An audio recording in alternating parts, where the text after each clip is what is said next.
الحمد لله. طيب سريعا، احنا بناخد الكلام من مصدره. موضوع زيزو ما بين وجهتين نظر، هل بيعه واستخدام على سبيل المثال بن شرقي او مصطفى بالنسبه للاداره هو امر على الطاوله او لا؟ لا، هو ما نقدرش نقول ان هو على الطاوله، لان احنا ما عرضناه، يعني الاداره لم تعرض زيزو للبيع من الاصل. كويس. الفكره كل ما في الموضوع حتى الان ان وصل عرض من نادي نيوم السعودي لزيزو. بس رسمي، عرض جاي رسمي، للاداره. بالظبط، مفيش ممتاز. اكتر من كده. يعني مم. اي حد هيقول اي حاجه غير كده فهي اجتهادات. ماشي. العرض بكام يا زيزو فندم؟ لم يعرض للبيع، مفيش، ما حدش اتبلغ ان زيزو معروض للبيع. مم.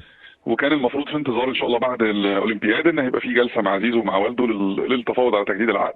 والامور مع زيزو، مع والد زيزو، دايما بتدار يعني بشكل نوع فيه من الثقه الكامله بين الاداره وبينه. يعني هو زيزو متمسك بالزمالك والزمالك متمسك بيه جدا، فالامور ما فيهاش اي لف ودوران او اي حاجه غير معلنه. طيب العرض كل المالي. تاني هقول كل ما اللي استجد هو عرض رسمي لزيزو فقط لا غير. طيب بكام يا فندم لو ممكن نعرف؟